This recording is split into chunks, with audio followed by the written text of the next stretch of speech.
జిల్లా గట్కేసర టౌన్లోని శ్రీ గట్టు మైసమ్మ అమ్మవారి జాతర అంగరంగ వైభవంగా జరుగుతుంది. ప్రతి సంవత్సరం శ్రీ గట్టు మైసమ్మ జాతర గ్రామ పెద్దల సమక్షంలో ఘనంగా నిర్వహిస్తారు. గట్టు మైసమ్మ అమ్మవారిని దర్శించుకునేందుకు రాష్ట్రం నలుమూలల నుండి భక్తులు పెద్ద ఎత్తున తరలి వస్తున్నారు. ఎన్నో సంవత్సరాల మహిమ గల దేవత గట్కేసర గ్రామ దేవతగా ప్రతి సంవత్సరం లాగానే ఈ సంవత్సరం కూడా అమ్మవారిని దర్శించుకునేందుకు భక్తులు భారీగా తరలి వస్తున్నారు. ఈ సందర్భంగా శ్రీ గట్టు మైసమ్మ అమ్మవారి జాతరకు ఆలయ కమిటీ సభ్యులు, ప్రభుత్వ అధికారులు గత 2 రోజుల ముందే దాదాపు అన్ని ఏర్పాట్లు పూర్తి చేశారు.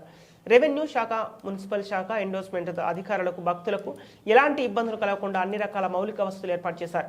జాతరలో భక్తులకు ఎలాంటి ఇబ్బందులు కానీ, అవాంఛనీయ సంఘటనలు కానీ జరగకుండా స్థానిక సీఐ మహేందర్ రెడ్డి ఆధ్వర్యంలో 4 ప్లాట్లను ఏఆర్ పోలీసులు మరియు ట్రాఫిక్ పోలీసులతో పటిష్టమైన పోలీసు బందోబస్తు ఏర్పాటు చేశారు. భక్తులు కూడా ఆలయ కమిటీ సభ్యులకు మరియు అధికారులకు సహకరించాలని, జాతర సాఫీగా కొనసాగాలని కోరారు.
కనీసం 200-300 దాడతారు.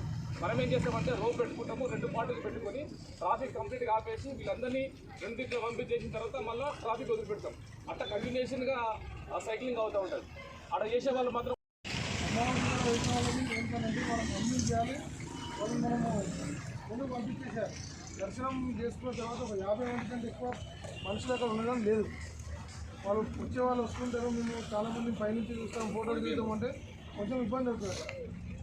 పైన డ్యూటీ చేసిన వాళ్ళు మాత్రం అన్నీ చేయాలి, అమ్మ వెళ్ళిపోవాలని చెప్పాలి. ఓకేనా? దాని నెక్స్ట్ ఇక్కడ బలిగంప ఒకటి ఉంటుంది. ఆ బలిగంప ఇంపార్టెంట్. దాని తర్వాత రంగం.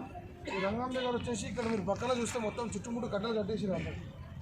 ఓన్లీ ఐడి కార్డ్ అంటే వాళ్ళు బ్యాచ్ ఉన్న వాళ్ళకి మాత్రమే లోపలికి అలౌ చేస్తాం, మిగతా వాళ్ళకి చేయం.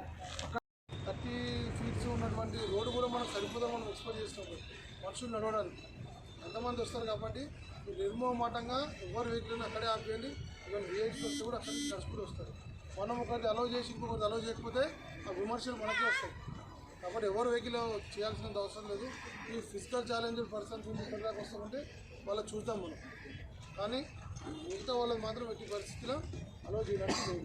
అది ఎమ్మెల్యే గారు కావచ్చు, ఇంకోళ్ళు కావచ్చు. ఎందుకంటే ఆ వెహికల్ ఆ జనాలకి రాలేదు. అర్థం చేసుకుంటే అందరూ కూడా మేము కూడా ఉంటాం ఆ టైంలో. ఇంకా అన్నిటికంటే ఇంపార్టెంట్ ఇందాక అశోక్ చెప్పినట్టు రోడ్ పైన ఇది వరంగల్ హైవే, హైదరాబాద్ టు వరంగల్. రేపు సండే కాబట్టి విపరీతమైనటువంటి వెహికల్స్ పోతుంది టువర్డ్స్ వరంగల్. అది సమ్మక సారక కావచ్చు, లేదంటే నీకు యాదగిరిలో కావచ్చు, ఇంకా లేదంటే వరంగల్ నుంచి ఓకే అందులో మనం రోప్ పట్టుకుంటే ఆటోమేటిక్గా రోప్ క్రాస్ అవుతుంది.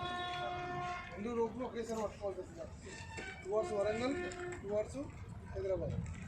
ఓకేనా? దాని తర్వాత పార్కింగ్ ప్లేసెస్ సంబంధించి ఇద్దరు చేస్తాము. ఆ వెహికల్స్ అన్ని కూడా కరెక్ట్ పెట్టేయండి. టైం మినిమం 1 అవర్ అవుతుంది. 1 అవర్ వరకు మొత్తం జామ్ అయిపోతుంది. ట్రాఫిక్ వాళ్ళు ఉంటారు, అదొకటి మీరు చూసుకోండి. సేమ్ టైం మీకు మార్నింగ్ బ్రేక్ఫాస్ట్, లంచ్, డిన్నర్ 3 కూడా మనమే ప్రొవైడ్ చేస్తాం. బ్రేక్ఫాస్ట్ 8 o'clock, లంచ్ 1 o'clock నుంచి ఉంటుంది, డిన్నర్ సేమ్ 7:30. ఓకేనా? నాకేం టెన్షన్ లేదు. నేను చెప్పినట్టు అందరూ కూడా దయచేసి ఇన్ టైంలో వస్తే ఈ ప్రోగ్రామ్ సక్సెస్ అయ్యింది. టైంలో రాలేదంటే సక్సెస్ కాదు. ఓకేనా శివ? ఇంకా మీ రిక్వైర్మెంట్ ఇంకేమన్నా చెప్పండి. ఓకేనా? ఓకే.